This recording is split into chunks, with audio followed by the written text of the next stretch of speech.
much for coming to KCC today to talk to us about what you do. We really appreciate you taking your time out of your day. So first of all, we would really love to know how you decided to become a certified occupational therapy assistant. Okay, way back in 1982 or so, I was a housewife, didn't know what I wanted to do. I was raising my children. And my neighbor was working in the DOE system in occupational therapy. And she kind of explained what she did. I said, hey, that's something I want to do. The reason why I did get into OT was I like the combination of teaching, healthcare, wellness. So that was pretty much my goal. However, I always enjoyed design. Okay, so trying to incorporate all of that, I decided to be AT specialist or consultant. So, what types of setting have you worked at? Okay, so I started off in activities at Iowa General Hospital.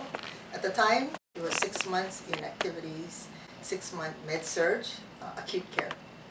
And then at the end of 2 years, I applied at Rehab Hospital and got hired.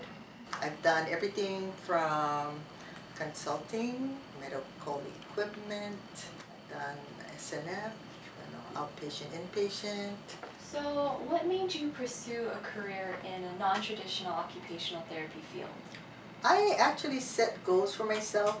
Like every 2 years, I was going to learn something new. I decided that I would find a way and not do it with insurance because I knew I would have to be under an occupational therapist to get reimbursement. So the way to go is to be non-traditional, fee-for-service. That way you can be your own boss, and that way I would be more in control. I developed this home modification, home safety program, and actually got to meet my employer through internship. And I learned how to be a consultant for assistive devices, also ergonomics. I came up with my card, Assistive Technology on Call. So that was the beginning. And I sought people in the community who were doing home modification. But through that experience, he told me to develop my own job description. I said, sure, this is what I want to do. I met a counselor from Tripler in Voc Rehab. And one day she says, wow, you should be an independent consultant. I said, what? No way, Too much humbug, too much paperwork. But lo and behold, 6 months later, I really thought about it. I decided to take the dive. Okay. Now, being a contract worker is not as difficult as you think. Okay. Just know who to ask. I had no clue what to do. But they took me to the program, like how to do what they call an RFP, which is a proposal. And what you do is a thick manual that you have to answer all your questions, your services, and your fees. So I told them I wanted $75 an hour, and I was going to do home modification, computer access, ergonomics, and that's what I did. I developed my own non-traditional model based on what I wanted to do. So say you have a passion in one area, you gotta define your niche and who are the people you want to work with. Thank God my husband's in construction, so he knows everything about modification, and I also have a son who's a contractor, so that was helpful. And I reached out to people who are doing non-traditional work, other quotas. I wrote letters to them. Hey, you're doing home modification. How did you do it? How did you get started? And then I would get that information and apply myself.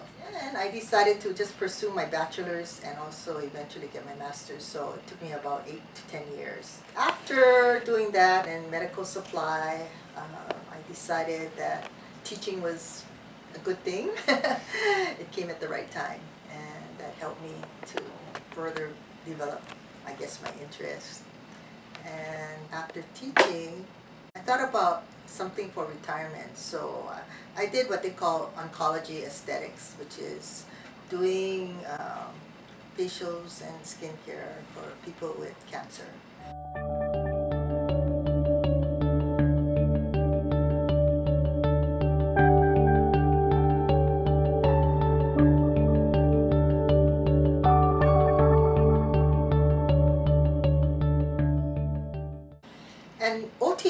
have that ability to work with patients, with all types of disabilities.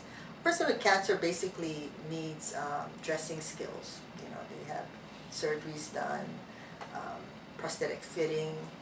So I did a couple more courses on prosthetic fitting, or they call it bra fitting, and I actually carry a line for clothing, so it makes it easier for them, to wear. And I still do that today. Today I pretty much have toned down my schedule and only work 20 hours in work simulation. Yeah, those are clients who have been injured on the job. We do exercises and then just help them to get better after the acute stage. So why did you name your company a Touch of Zen? Well, for one thing, OT and esthetician work involves using your hands, which is a touch. The Zen part is relaxation or meditation, and it kind of takes care of the self-esteem part. And also I enjoy just wanting to know more about wellness. Mainly, I've been working with adults. Initially, it was strictly veterans, and that's how I did my referrals. However, I would be open to any population. I think my long-term goal would be to maybe go back into the oncology, aesthetics, or clothing line. That's something I really enjoy doing. But I don't see myself completely retiring. It's because there's always something you can do, in OT. You don't have to always, stick with the traditional types of jobs. By working, in the aesthetic field, basically you're helping people with skincare, but also you're working with self-esteem. In a hospital setting, the hands can do wonders, touch, massage, facials. I kind of dabble in different areas. You never know when something might come up, yeah? So there's a lot. Self-employment requires marketing. It requires good networking, you have to really promote yourself. So if you want to be self-employed, I would recommend anybody to take a course in business and figure out how are you going to promote yourself, where you get, funding. What would you say has been your most rewarding experience throughout the whole process? I think the most rewarding was developing my own company, Assistive Technology on Call, and it required so many different aspects of OT, of networking and creativity and learning about technology. Thank you so much for coming again. We really appreciate the time you spent with us today, and we have definitely learned a lot from your pathway to non-traditional OT services, but really making a huge therapeutic difference in the clients. Thank you, and I truly enjoyed being here. I think learning is something that never ends. In fact, I'm still learning. Continue to be curious, persevere. Be a risk taker, don't just sit back and relax. Ask questions, see what is something that you have that you can contribute. Okay? Thank you so much. Okay.